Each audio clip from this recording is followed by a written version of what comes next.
só você assistir a Damiana Roncon no Printcast. Boa noite, seja bem-vinda.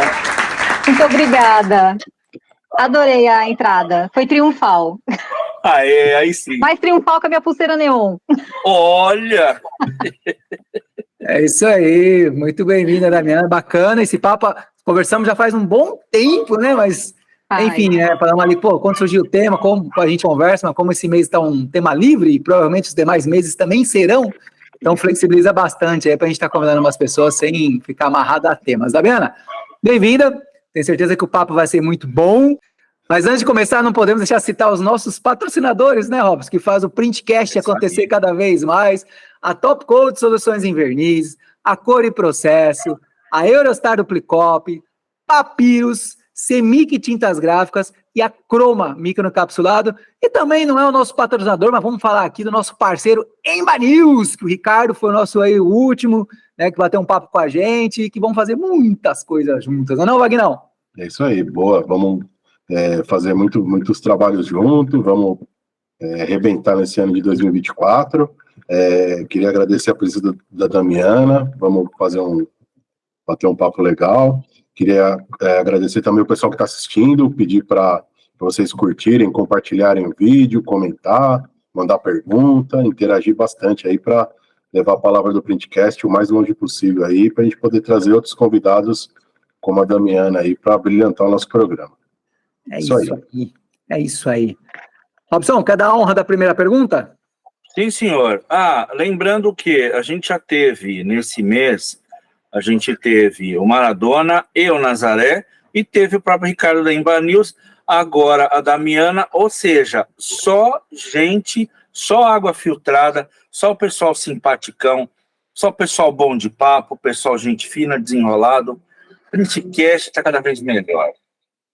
Damiana, como é que você foi parar nessa área, minha filha? Foi parente? Foi alguém que te obrigou? Como é que foi isso aí?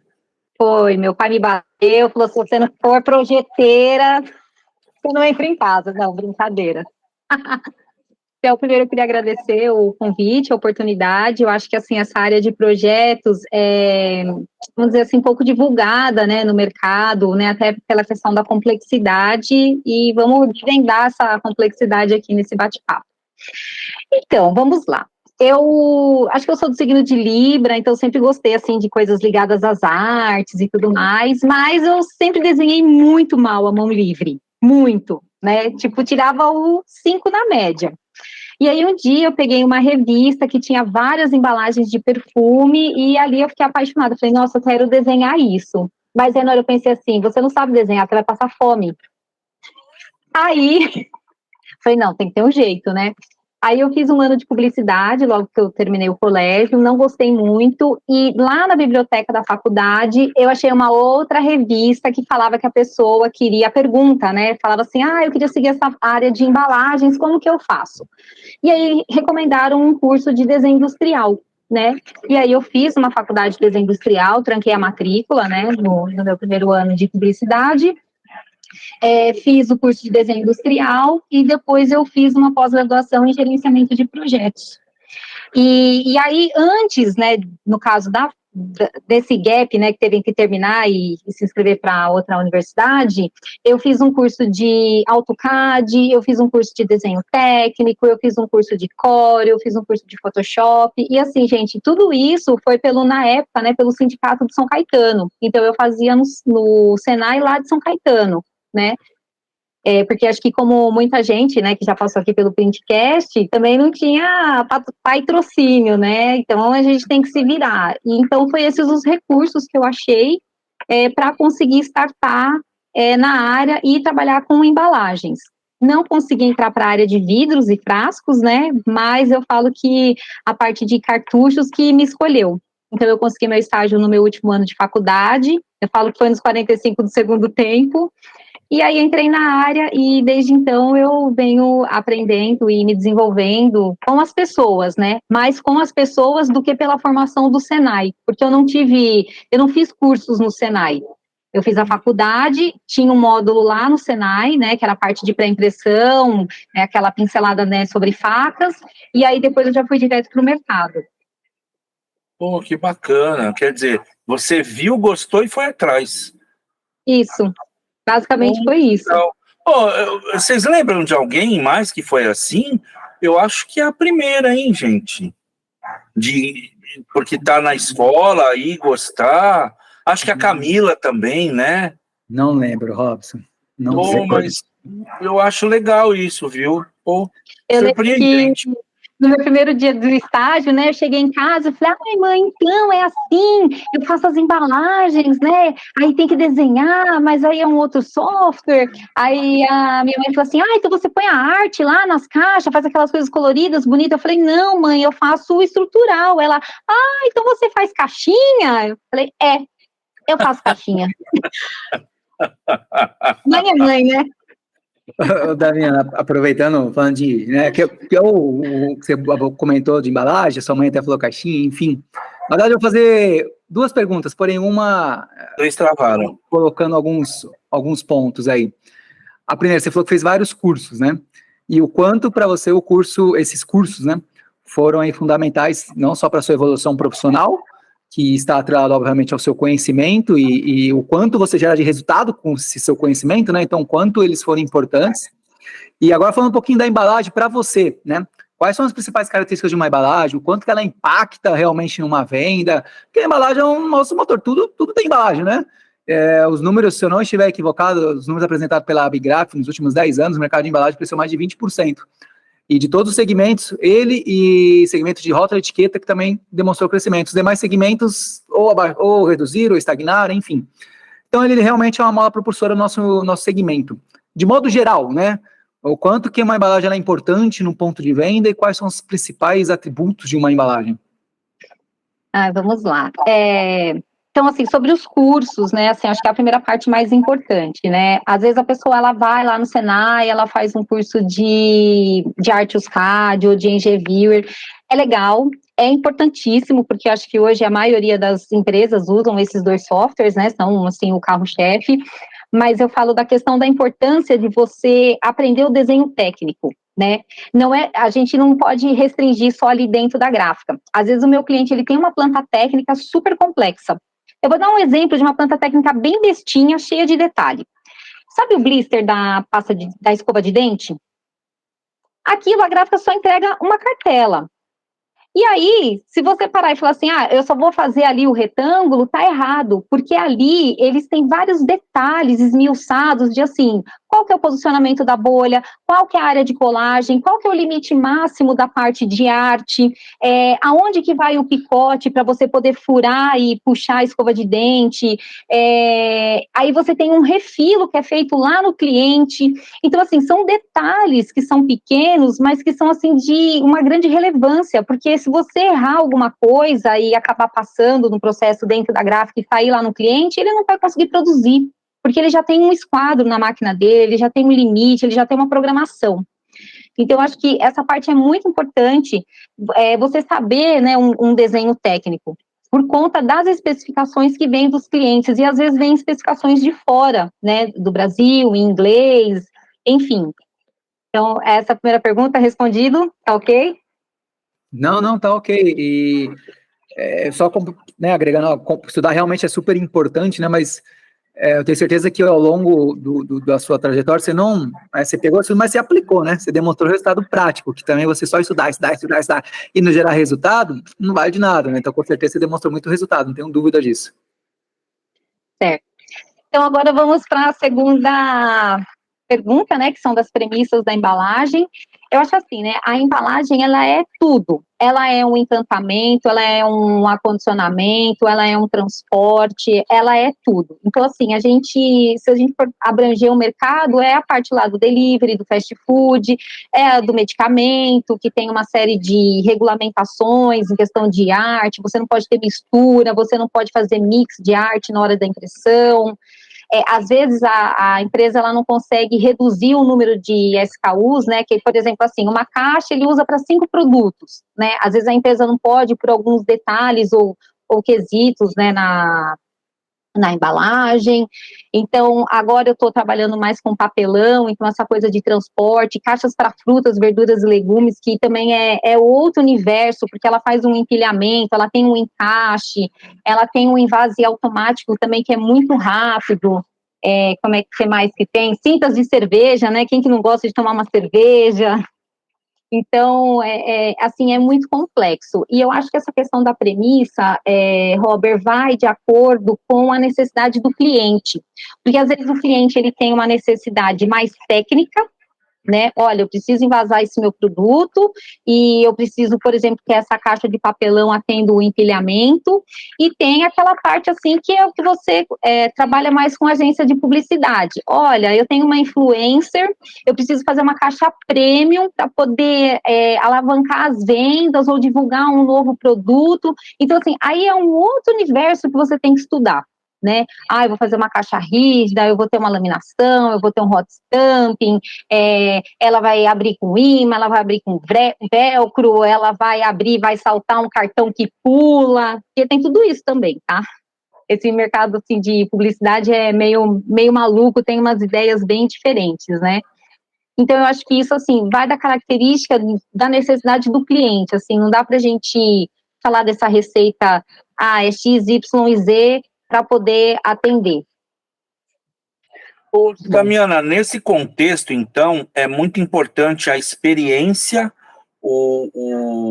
a tua bagagem de experiência, né, do teu dia a dia, assim, não dá para você simplesmente pegar uma pessoa novata, uma pessoa de júnior, vamos dizer assim, e já ir colocando, não dá. Não dá. Assim, o que acontece? Se a empresa ela pensa assim, eu quero economizar e vou colocar um júnior e quer que esse júnior faça tudo, provavelmente ele vai ter erro no processo, né? Porque assim, é normal a gente errar, é normal errar uma compensação, né? E principalmente quando esse júnior não tem um apoio. Então, lá na frente, o barato vai sair caro, né? Tá. Tem essa questão. Mas eu acho que, assim, um júnior, quando ele é bem trabalhado, bem assistido, bem acompanhado, né? Acho que quando a própria pessoa tem uma questão de um esforço, sabe? Vai lá na fábrica, olha como que é o processo, olha como que... Deixa eu entender isso aqui melhor. Ela tem um grande futuro pela frente. Legal. É importante a gente colocar dessa maneira, porque o mercado gráfico hoje, o sonho de todo mundo é virar PEC. Todo mundo quer isso.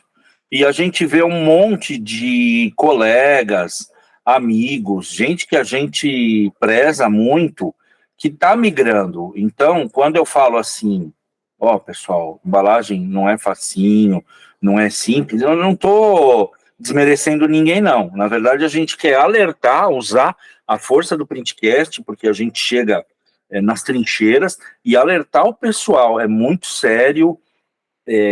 Projeto técnico de embalagem não é só achar uma caixa bonitinha e sair repetindo desenho.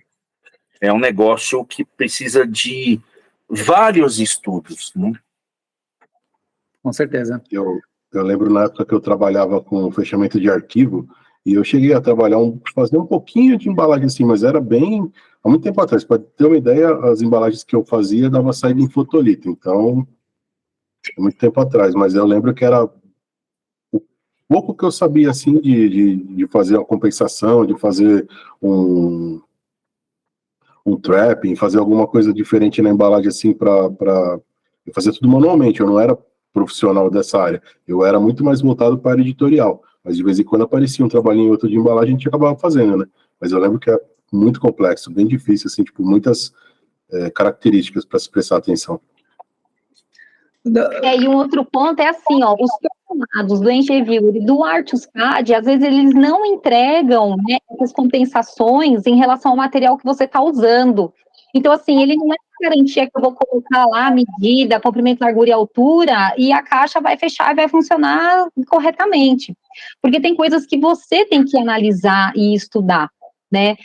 Por exemplo, trava. Trava é um negócio que eu acho, até hoje, uma das coisas mais chatas, porque a trava, ela é a função de ser inviolável. Aí o cliente reclama, mas tá ruim de colocar, mas assim, tem que fazer uma força para você, né? Tem que fazer uma pressão, né? Para que ela seja inviolável, porque se ela entrar certo, se o macho ali entrar de forma como é que fala? Certa, com folga, não vai ser uma trava inviolável, né?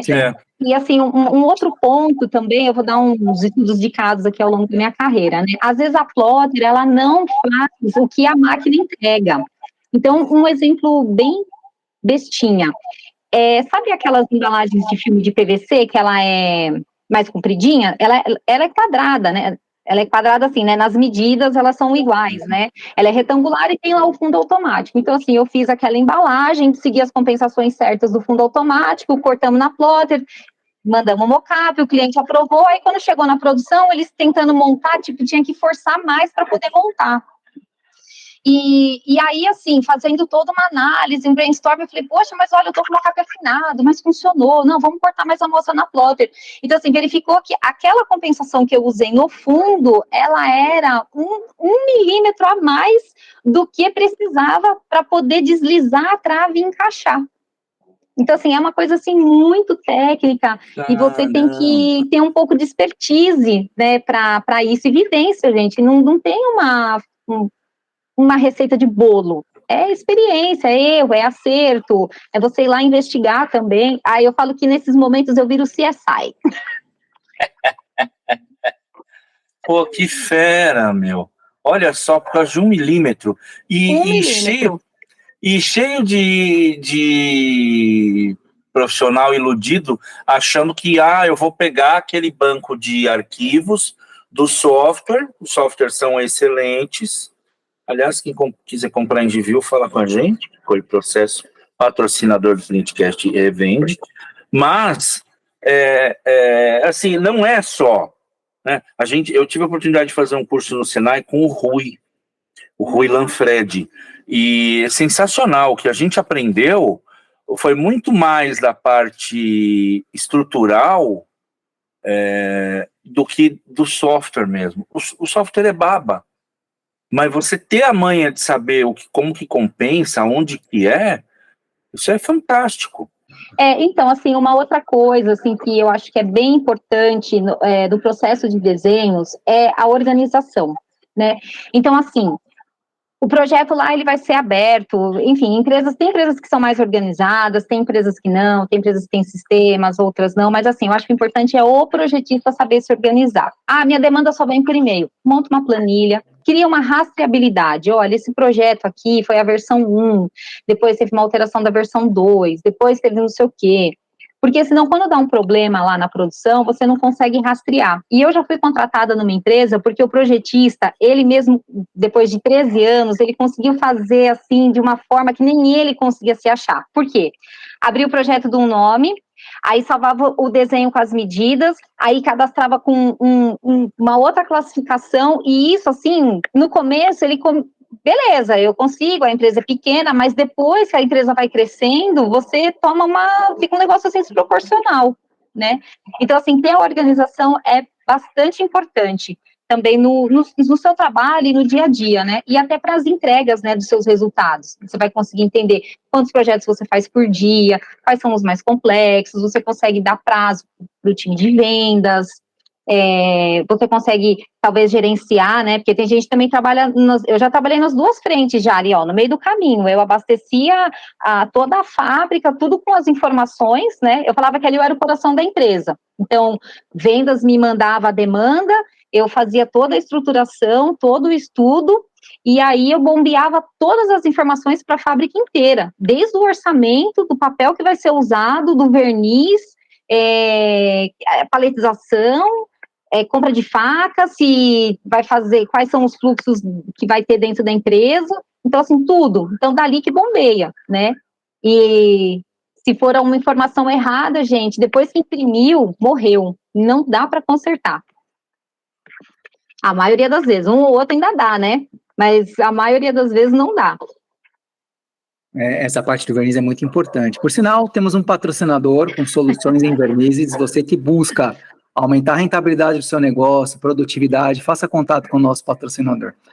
Ô, Damiana, aproveitando, se me permite, eu quero entrar um pouquinho mais no assunto, o quanto a embalagem é importante, vamos dizer assim, né? Todos nós sabemos da sua importância, quero mais saber a sua opinião sobre algumas coisas. Você que está ligada diretamente nesse mundo, tem um conhecimento aí que certamente contribuirá aqui com todos nós, né? Eu até estou pegando aqui a colinha, tá? Recentemente, eu pesquisei algumas coisas, aí eu vi uma pesquisa, na verdade essa pesquisa deve fazer até um tempinho, sei lá, talvez um ano, quiçá, feita por uma empresa chamada Midwest Vehicle Corporation, né? Sobre o impacto da embalagem, o quanto que a embalagem ela é percebida. E o brasileiro ele é muito exigente. A nível global, a média ficou em torno de 30% para a funcionalidade da embalagem, o quanto isso é importante para uma pessoa, satisfação geral, algo que chamou a atenção. A nível global, isso ficou em torno de 30%, e no Brasil, isso passa de 50%. Né? As pessoas têm uma preocupação maior, né, em relação a isso. Isso vem muito de encontro com uma pesquisa da Two Sides, que apresentou um número um pouco maior, cerca de 70%, né, o quanto que a embalagem ela impacta, o quanto que uma embalagem é atrativa para a decisão de compra e tal. E eu vi uma outra pesquisa em relação a essa geração mais nova, né, a geração Z, vamos dizer assim, né, que principalmente eles, né, se importam muito com uma questão de sustentabilidade. Quando eles sabem que a empresa, ou até mesmo aquela embalagem, né, tem ali fontes de matérias-primas renováveis, que é livre de testes em animais, seja o que for, eles tendem a recomprar aquele produto só por causa dessa, só o modo de falar, né, por causa desse tipo de situação. E enquanto a mesma geração que sabe que aquela embalagem não cumpre algumas questões, essas premissas que eu acabei de citar, eles deixam de comprar, né? Então, passa por uma certa transformação, né? Tem uma questão geracional, tecnologia, cada vez mais falando em embalagem minimalista, embalagem que leva uma landing page, embalagem que tem interação com realidade aumentada, entre outras coisas, que você transforma numa casinha de boneca, num brinquedo, enfim. Como que você enxerga isso? Você acha que esse realmente é o caminho? Cada vez mais, já tinha esse papel de importância, mas cada vez mais isso vai ser enxergado pelo consumidor, cada vez mais vai ter essa preocupação de realmente ter uma embalagem diferenciada, e não me refiro apenas com recursos técnicos de hot stamping, verniz, mas de ter uma embalagem que transforma em outra situação depois para ser reaproveitado, você não está descartando, que leva uma landing page com outras informações, enfim. Como é que você enxerga essa questão, cada vez mais a embalagem deixa de só conter o produto, né, mas é cada vez mais um elemento ali que vende, né? Assim, eu lembro que na entrevista, né, lá do meu estágio, a gente tinha que propor uma embalagem para um produto. E aí eu não lembro qual que era o meu produto, mas assim, aí eu idealizei uma caixa, como se fosse do cigarro Marlboro, mas que depois pudesse virar um estojo, né? Porque acho que o público-alvo era os pais, e aí o filho podia usar. Então, assim, já isso em 2006, né? Tipo, eu já meio que tinha essa visão. E a gente sempre usa uma embalagem em casa, né? Por exemplo, eu comprei um negócio, e aí veio a caixa do correio lá do Sedex, falei, nossa, essa caixa é sensacional, vou pôr meus esmalte dentro. Porque o tamanho da acetona cabia dentro da altura da caixa. Quem que não pega uma caixinha do celular, bonitinha, rígida, não coloca, né, sei lá, vou deixar meus trecos aqui na gaveta, assim, mais organizado, né? Eu acho que isso já é próprio, né, da gente, independente de ser ou não do mercado gráfico, né? É próprio das pessoas, né? Ah, preciso de uma caixinha assim, poxa, queria tanto uma caixinha, ou a pessoa vai lá numa loja e compra uma caixa rígida, né? Porque quer um pouco mais de estrutura para guardar alguma coisa.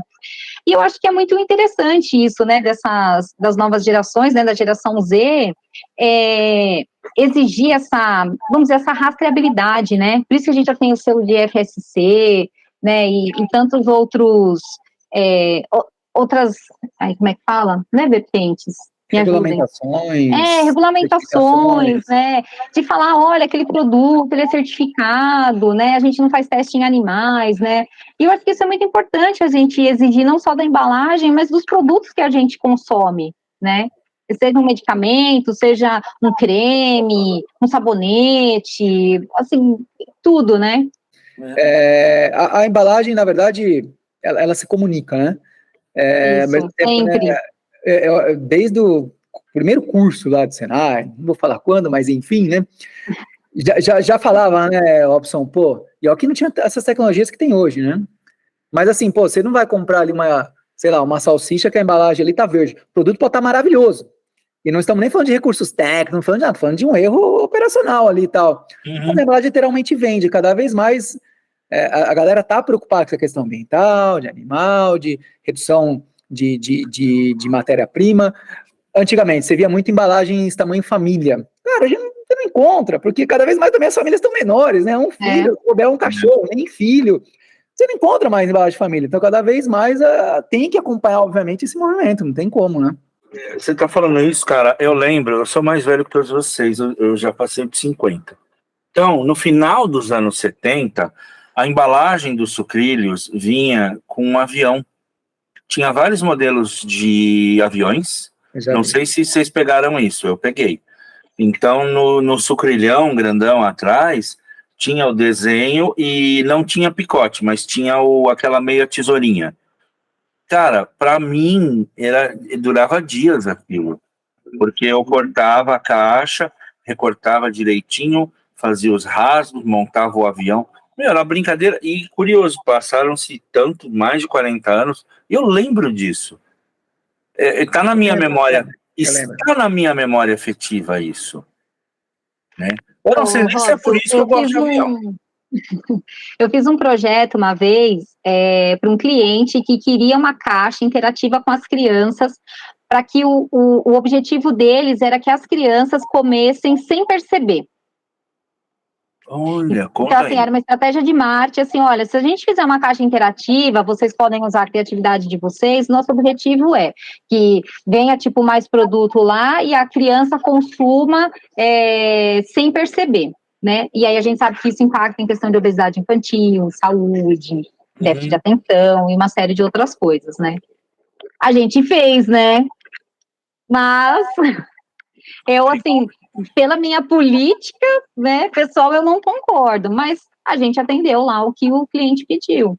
Mas a ideia era fazer a criança comer mais. A ideia era a criança fazer, porque assim, se ela pegasse lá, vamos supor assim, sei lá, bolachinhas, vamos supor.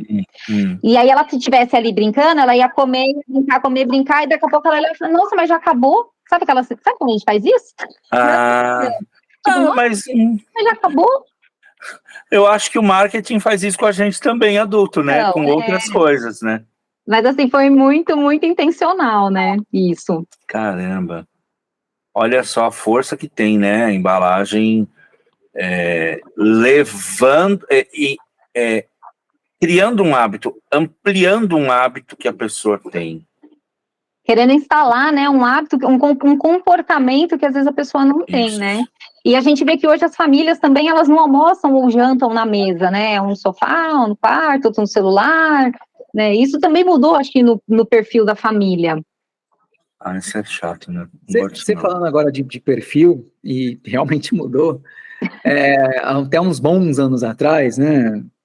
Vagnão é mais por dentro desse assunto aí, sei lá, compras online começou a surgir por volta de 2010, Vagnão, não sei. Tipo uma Amazon da vida? Nos Estados Unidos foi antes do que aqui. No Brasil, começou a popularizar assim por volta de 2009, 10. Isso aí. Então é uma coisa recente para nós, né? Eu estou arredondando um pouquinho para mais. Cerca de 15 anos. E, principalmente na pandemia, aí o pessoal viu, quando digo viu, né? Sentiu a extrema necessidade de uma embalagem, né? Para transportar. Porque teve ali um boom, né, as compras de e-commerce, né? E se falando de ponto de venda físico e virtual, eu vi também que hoje cerca de 60% nessas pesquisas, né, que a embalagem média, né, para o consumidor, 60% ali a embalagem ela representa ou ela impacta numa venda. E para online isso vem crescendo. Apesar de ser online, a pessoa está comprando um produto, mas hoje a embalagem na pesquisa, acho que foi da Two-Side, já representa por 40% o aspecto da embalagem. E vai outras coisas ali, que é livre teste de animal, embalagem reciclável, por aí vai. Enfim, como você enxerga isso no sentido assim, quais são as principais diferenças, se é que há diferenças, tá? A embalagem no PDV e a embalagem no e-commerce, né? Quais são as principais diferenças? De novo, se há diferenças, né? Como é que você enxerga isso? Então, eu acho que no PDV tem aquela questão de atrair, né, a atenção do cliente pelas cores, pelo formato, pela estrutura, né? E eu acho que eu acho que a sacada do e-commerce é como você vai encantar o seu cliente. Então, você pode até usar aquela embalagem padrão lá do correio, mas você vê que as empresas, elas usam uma estratégia de fazer um bilhetinho, e principalmente o bilhetinho à mão livre.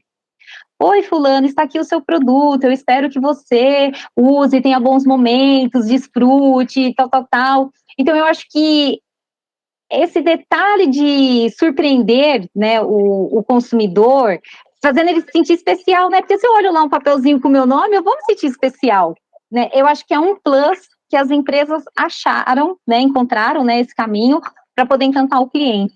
Independente se a embalagem é a mesma do correio ou se ela é uma outra estrutura.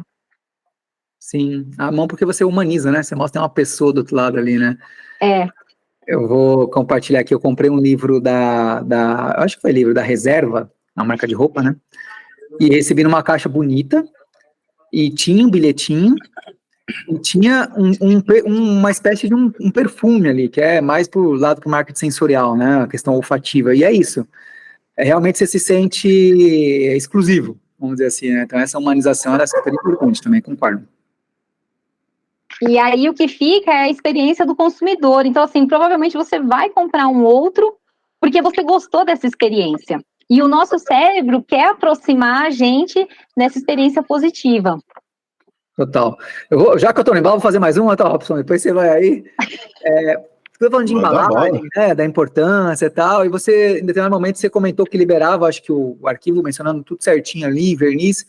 Qual que é a importância de um verniz para embalagem, né? Você tem vernizes ali de proteção, que eu acho que é super importante, questão de transporte, entre outras coisas. Você tem vernizes de efeito, que aí você lida mais com essa questão de marketing sensorial mesmo. Vernizes funcionais, você citou do blister, né? Enfim, verniz para contato com alimento, que seja. Mas no geral, sem detalhar cada item, né? Como você vê a importância do verniz nas embalagens? Assim, né, o verniz, ele tem essa... cada produto tem a sua característica, né? Então, assim, eu quero, que nem a gente estava falando, né, chamar atenção lá no PDV. Vou colocar um verniz UV. Tanto que, assim, muitas embalagens básicas padrão, como de pasta de dente, o verniz UV ali dá aquele brilho, né? A questão do verniz fosco padrão, normal, base água, para a gente poder dar um acabamento, né, nas tintas, né, na estrutura? Não é estrutura. Nas tintas. Embalagem, né? Então, dá um acabamento, assim, na embalagem, né, assim, não riscar ela, né, quando ela passa lá na corte-vinco, quando vai, né, deslizar na esteira da coladeira. Então, isso, assim, também é muito importante. A questão do verniz UV, às vezes, ele impacta lá no meu cliente, no invase, né, se escorrega demais, se tá agarrando. Então, a gente parece, assim, tão simples também, mas até isso é complexo, né? E aí, assim, eu só cotei, infelizmente, verniz, o iriodin, que dá aquele brilho, né, para cosmético, mas onde eu trabalhei não conseguiu produzir. Mas quando eu recebi as amostras, assim, nossa, eu falava, ai, quanto glamour. Ai, que rica! Só complementando, a maioria das pessoas vê ali um efeito brilhante, um efeito fosco, mas não sabe dessas características, né? Que dependendo do sistema de invase, então, você tem o grau de deslizamento da película do verniz, dependendo para onde do blister, né, que ele tem que grudar, né, fazer a selagem. Isso, o blister ele é sensível ao calor para selar ali com a bolha PVC ou PET, que seja. O verniz tem resistência a intempéries, porque vai para um ambiente muito quente, fica estocado ali perto de uma telha que no Nordeste chega a 80 graus lá em cima, que seja, né? O verniz tem N características, mas que na embalagem a pessoa não vê, ela vê o brilho ou o fosco, mas tem bastante coisa. Tem bastantes detalhes, é bem complexo. Damiana, o papo tá bom, tá bem agradável, tá bem legal, mas o povo quer saber a diferença entre Você lançou essa no vídeo, né? Você vai ter que contar pro pessoal. Vou ter que contar? É. Então, gente, é assim, ó. O desenhista, ele pode ser o começo da sua carreira, né? Então, vamos colocar eu lá no começo da minha carreira. Eu fiz lá o cursinho de AutoCAD, eu entendia como que era um desenho técnico, né? Assim, comecei com pecinhas simples, aí trazendo isso para a embalagem. Poxa, eu sei desenhar uma caixinha de papelão, eu sei desenhar uma caixinha de correio, eu sei fazer um fundo automático, um fundo americano. beleza, essa é, acho que assim, a premissa do desenhista, mas o projetista, ele tem que analisar o projeto num todo. Essa parte do desenho, ela é só um detalhe muito pequeno, né? Você fazer a concepção do desenho é um detalhe muito pequeno. E como que você vai conseguir ser um bom projetista? É quando você vai lá na máquina, você escuta as pessoas, você vê qual é a dificuldade delas, você pergunta qual é a melhoria. Por exemplo, quando eu comecei a desenhar faca, a Corte Vinco, ela tem uma particularidade, existe um manual da Bobst, né, e existe o manual lá do operador. Ele mesmo, eu sempre fiz assim, eu trabalhei assim.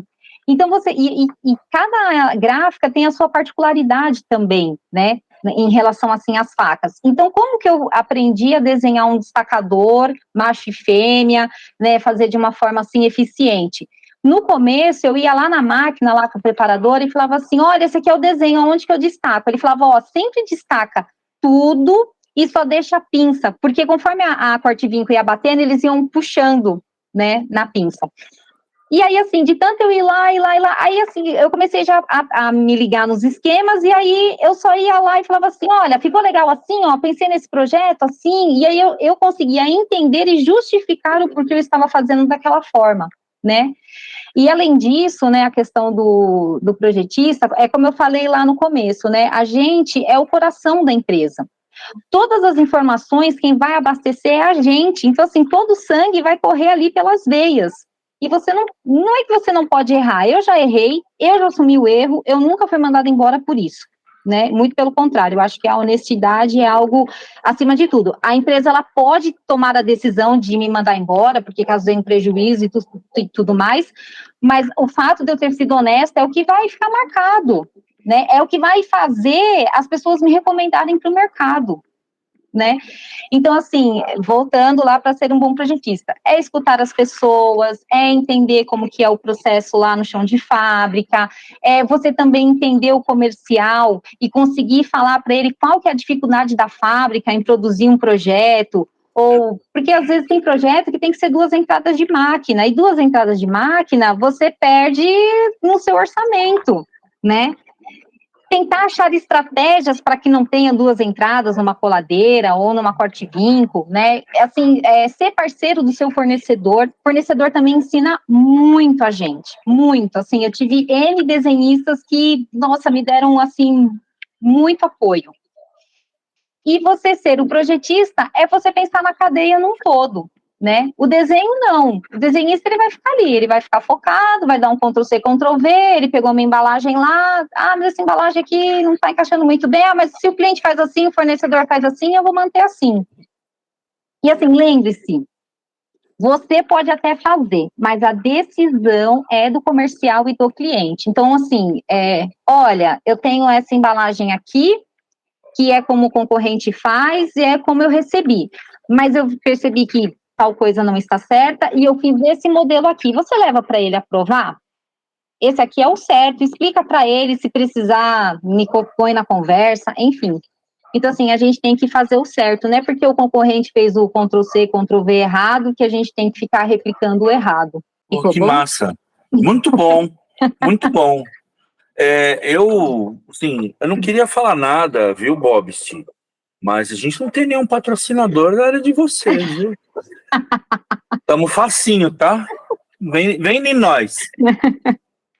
Ô, Damiana, você comentou algumas coisas no início, mas se você pudesse escolher um case que você participou, até depende se teve alguma premiação, ou independente de premiação, tá? Mas que foi algo ali disruptivo, algo totalmente novo, algo que trouxe para o cliente, né? Trouxe ali o resultado que ele alcançava, porque eu tenho comigo que assim, né, você falou que, pô, você envolve uma série de situações, mas que no final das contas aquilo lá tem que vender, então tem que ser muito bem planejado, muito bem executado, muito bem elaborado. A gente vende um produto, né? Mas quem compra, está comprando produtividade, está comprando lucratividade, está comprando rentabilidade, enfim. Então, você também, como você tem que ter esse drive ligado para saber que a pessoa não está comprando, de repente, com seus objetivos, está comprando os objetivos dele lá. Então, se você participou de algum case ou algo que que dentro do que você já percorreu na sua trajetória, que, pô, vale a pena mencionar? Compartilha com a gente. Bom, então eu vou falar de 2 estudos de caso. Um que quando a gente já pegou o projeto, assim, já via que não ia dar certo, né?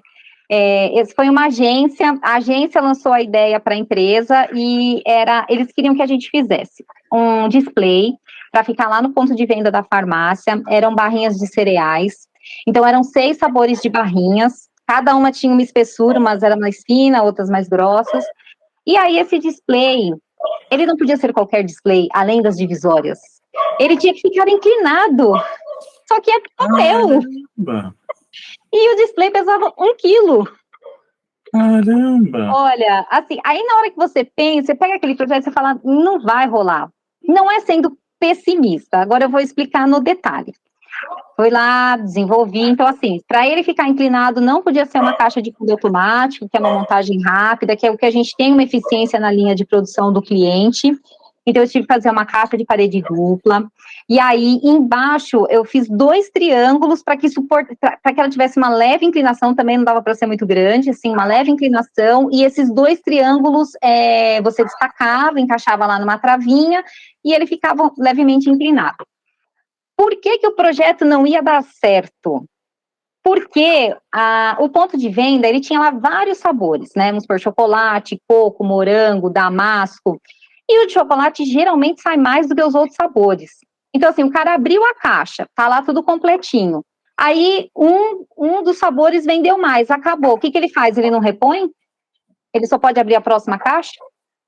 Então, assim, na estratégia de marketing, o que seria o ideal a fazer? Olha, vamos fazer aqui um display com vacoforme, que tem as divisórias, que fique inclinado, e aí o meu cliente continua comprando as barrinhas no sabor individual, ou a gente pode, de repente, desenvolver uma caixa de mix, e ele abastece esse display no ponto de venda.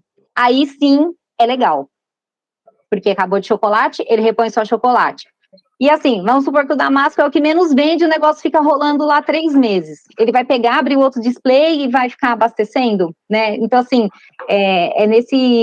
às vezes é nisso que uma agência não pensa, né? Não tem, assim, muito clareza dessa estratégia. Então, esse é um projeto que, assim, eu fiz, eu fiquei uns 2, 3 dias trabalhando em cima disso, porque não foi fácil, né? Mais pelo peso lá das barrinhas, e não virou. Mas quando eu peguei, eu já sabia que não ia virar. É sincericídio, gente. E um outro projeto que eu fiz, muito legal, foi para uma campanha de Halloween, que a influencer recebia um kit de maquiagem, e aí quando você abria esse kit, tinha luz de LED.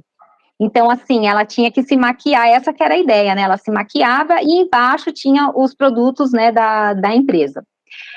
Só que teve um ponto. Quando a gente fez esse orçamento, a gente colocou um acrílico espelhado, tá? Por quê? Porque se colocasse um espelho mesmo, o produto era para pessoas adultas, mas o que tinha ali embaixo da empresa era para criança. E todo influencer tem um filho, ou, né, vai ter, ou enfim, ou um sobrinho.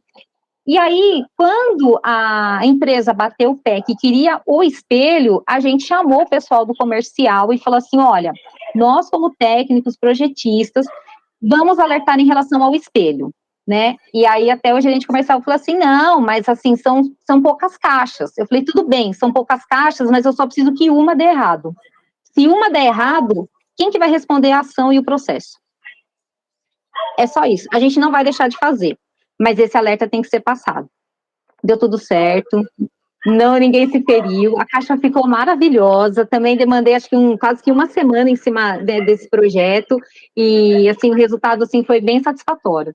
Então, eu acho que assim, na contribuição de projetista, a gente também precisa alertar o departamento comercial de alguns riscos que a gente pode correr. Essa comunicação é essencial. E muitas vezes a gente vê uma embalagem ali no PDV e não sabe a treta que foi por trás para chegar até lá, né? É verdade. Toda a conversa que existe, né, por trás, e aí a experiência. Isso é muito valioso, isso é muito importante. Então, entrante, você não vai chegar e já vai sentar na janelinha, não. Tem que aprender muito, tem que ralar muito. tem um longo caminho. É da hora, é legal pra caramba, mas não é só sair copiando as coisas dos outros e colocar seu nomezinho, igual umas pessoas que a gente conhece, e que isso vai ficar, não vai, fica feio na foto, tá? E pela Assim, ó, essa parte de desenvolvimento de embalagens, ela é muito legal porque a gente não tem uma rotina.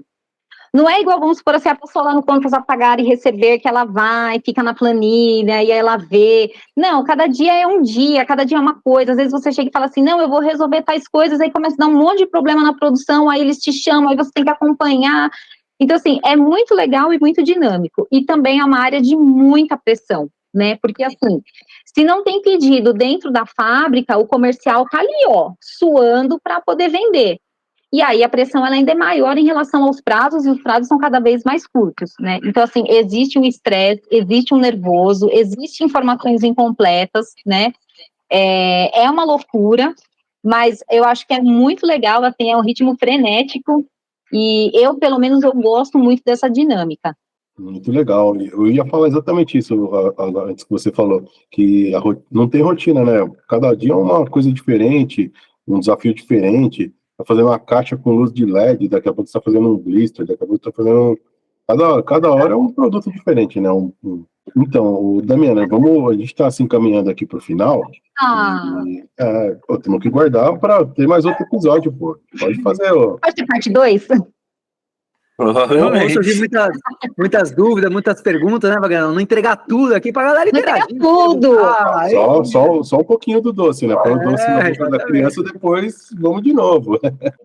Então, eu queria que você desse alguma dica para o pessoal que está pensando em trabalhar com isso, está estudando para trabalhar, se interessou pela área de embalagem, ou às vezes a pessoa fornece para a área de embalagem. O que você pode falar para o pessoal? Acho que, em primeiro lugar, estudar, né, que é importante, né, independente se você vai fazer publicidade, marketing, desenho industrial, engenharia, enfim, né, eu acho que, assim, a base para você ser um projetista é saber ler e interpretar um desenho técnico, depois você aprender o software. Eu quero entender como é que começa, assim, pega uns cartuchinhos que você compra lá no mercado, cartuchinho de gelatina. Cartuchinho de gelatina tem compensação. Pega ali, faz o desenho na unha, vai medindo, né, vê ali quanto que sai de vinco a vinco, as lâminas, né, vai desenhando em casa, vai treinando, né, treina uma montagem de faca, qual que é o melhor encaixe daquela embalagem, principalmente as que são de fundo automático, né, porque tem embalagens que é melhor você encaixar assim, pé com cabeça, outras não. Enfim, né, vai assim, brincando mesmo, né, assim, despretensiosamente, porque é uma forma da gente estudar, né, e eu acho que a outra parte você só consegue crescer com as pessoas, né, ninguém cresce e aprende sozinho, então, assim, procurar pessoas que possam te ajudar, procurar também, assim, estar lá no chão de fábrica, como eu falei, escutar as pessoas, escutarem as dores, entender como é que funcionam os processos também, assim, é bem importante. Então, assim, vai lá no offset, conversa com eles, pergunta qual que é a importância do verniz, qual que é a importância da tinta, quando começa a fazer um caroço na folha, o que é que aconteceu, enfim, né, vai lá na coladeira, vê como que a pessoa destaca, porque assim, às vezes você coloca os piques na faca, eu já fiz faca que falava qual que era o pique e qual que era o tamanho, né, baseado na espessura do cartão. E aí é aquela briga, né, você compra lá o pique de 0,5, aí o cara na corte-vinco vê que a folha tá saindo, ele vai lá e bate, entorta a lâmina, e aí o cara na coladeira briga, porque para ele destacar, tipo, é muito duro, né, e aí você tem uma questão da LER também, né, com o funcionário, por esforço repetitivo, né. Então, assim, circula na gráfica, mas eu não tenho tempo. Cara, chega na gráfica e vai de manhã, antes de você sentar na sua mesa. Eu acho que, assim, é o melhor horário. Porque aí ninguém te pegou na curva, assim, e aí você vai conseguir ir lá, dar uma olhada, conversar com as pessoas, sabe? E é isso. E, assim, o que você precisar de ajuda, assim, um fornecedor me negou ajuda em alguma coisa, sempre me explicou, né? E eu acho que, assim, é isso. Agora, uma outra coisa que eu acho importante, não fure o processo. Se a empresa tem um processo, e alguém pediu, a demanda está urgente, não fura o processo porque é 100% de chance que vai dar errado, aí você faz de qualquer jeito, aí libera o material de qualquer jeito, vai ter passado N projetos depois desse, você não vai lembrar, e aí sabe o que vai acontecer?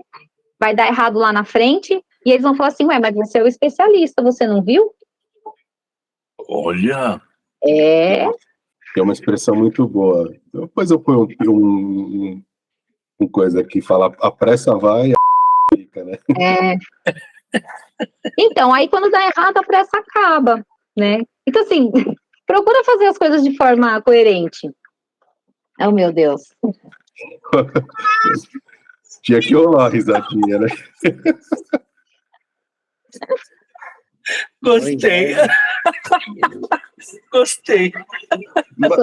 Mas, cara, eu ainda não tenho intimidade, então, assim, eu ainda tô polida, né? Não, perfeito, mas meu, a expressão, cara, é exatamente isso, cara. Tem pressa ali, tipo, vai fazer um negócio e daqui a pouco você fez correndo, vai dar errado, 99,9% de chance de dar errado, e aí depois a pressa você não vai acabou, lembrar. o tempo passou de qualquer jeito e você fez errado. Aí você vai ter que refazer de novo e vai custar 3 vezes mais, dobro do tempo, acabou, não tem. Tipo assim, não, agora assim, os bastidores, meu, o vendedor não vai assumir a culpa. Não vai. Vai ficar na sua comanda. O cara só comanda, assim, a responsabilidade é sua, né? Caramba. Ô, Robson, antes de finalizar, só uma coisa que a Damiana comentou, né? Dentre as dicas que ela deu, de se cercar de pessoas boas, né? De estar com seus pares ali, conversando, tal, fazendo... Isso você só consegue estando na empresa. Se você estando em casa, a única companhia que você vai ter, porque vai ter, é um Netflix, é um ChatGPT, você vai ser um antissocial. Então, essa é a importância de estar dentro de uma empresa.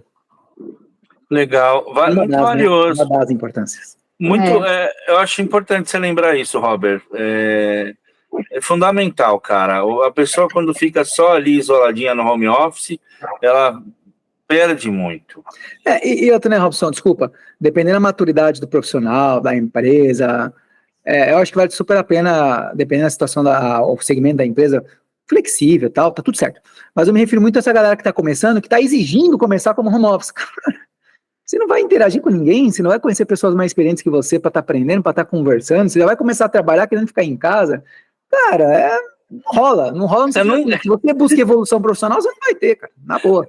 O cara não quer começar, né? Ele só quer salário. Eu falei pro Mário Piva, eu falei pro Lucas, eu falei assim, assistam, vocês vão curtir pra caramba. Eu tinha certeza que ia ser fera. Damiana, você é muito bacana. Muito obrigada. Você é uma simpatia, você é manjadora. O Printcast prima por trazer manjadores. Gente da trincheira que conhece, que domina e que traz aqui para quem assiste a gente dica valiosa. Dá muita, para nós é uma alegria muito grande quando você está em algum lugar que você não conhece, você não sabe quem está lá, aí vem a pessoa, pô, cara, eu assisti aquele que vocês gravaram com a Damiana, ela deu uma dica, pô, eu fiz lá, foi tão legal. Eu queria ter o poder de gravar um bilhetinho de post-it, de agradecimento de cada coisa que a gente recebe e poder dar para as pessoas. Eu tenho certeza que esse episódio vai ser muito importante e relevante para todo mundo que quer entrar na área de embalagem e não conhece as pedras do caminho. E eu acho muito legal, assim, o Printcast, porque, assim, a gente sabe que o mercado gráfico é muita pressão, né? Acho que para todas as áreas. Só que eu acho que depois do Printcast, e a gente sempre pensou assim, o departamento de compras é melhor do que o projeto, o departamento de vendas é melhor do que o projeto, entendeu? A gente meio que faz umas comparações. Mas aí, assistindo, a gente vê que não, é tudo igual. Tá todo mundo no mesmo balaio de gato. Né? Todo mundo sofrendo a mesma pressão, todo mundo junto para fazer a coisa acontecer, entregar resultados, superar os resultados, né? Então eu acho que foi uma sacada genial de vocês, né? De entrevistarem as pessoas do mercado, para a gente entender as dificuldades, as dores, e é legal que a gente começa a olhar, a ter um outro olhar, né? Para os departamentos. entendendo a dificuldade deles. É muito legal. Que feedback show. Que legal. Muito bom. Damiana, obrigado. Valeu mesmo, Nossa, por seu tempo aí para estar compartilhando um pouquinho da sua trajetória, nos trazendo sua visão desse mundo de embalagens, passando dicas aí para a galera. Valeu demais, obrigado, tá? Vagnão, Robson. Temos muito o que fazer aí em 2024, né, Robson? Próximo mês, inclusive, em março, faremos... 2 anos. 2 anos, eu já me adiantando. Vou fazer outro vídeo, sou dessas. Por favor, se não fizer, eu deleto o seu episódio do YouTube. Printcast fazendo 2 anos logo aí, vamos ver se a gente coloca alguma coisa para estar fazendo. Enfim, ideias nós temos de um monte, né? O que não temos é braço para estar fazendo, tempo, tudo mais. Mas ideia nós temos. E aí, conforme a gente vai fazendo aí. Mas Pode falar, Robson. Se vocês quiserem me botar aí no balaio de gato para ajudar em alguma coisa, eu estou disponível. Olha, Damiana, aquela empresa riquíssima que você conhece, fala pros caras assim, patrocina os gordinhos lá, meu. Os caras precisam de dinheiro para crescer, vai lá. Eu tenho que fazer um save de 3 milhões no ano, você acha que é pouco? Aí, ó. 3 milhões. 1% já tá bom, né? Mas, Damiana, você está carimbada na comunidade do Printcast. Você agora é uma queridinha. Todo mundo que passa no Printcast vira queridinho nosso e queridinho de quem assiste o Printcast também. Não podemos esquecer disso. Muito obrigada. É isso. Obrigado pela presença, Damiana. Obrigado pelo seu tempo, pela explicação aí muito legal. Bate-papo muito bom. Já está convidada para a segunda parte do episódio, segundo episódio. A gente vai marcar. Muito bom. Bastante coisa para conversar. E queria pedir também para o pessoal interagir legal, manda pergunta, prestigia a gente, fala as dúvidas, compartilha, manda para os seus amigos do mercado, pessoal. Vamos fazer uma comunidade borbulhar e ferver ideias aí, tentar fazer o podcast o melhor possível cada vez mais. É isso aí. Valeu, galera. Até a próxima semana. Valeu. Valeu. Obrigada. Tchau. Tchau.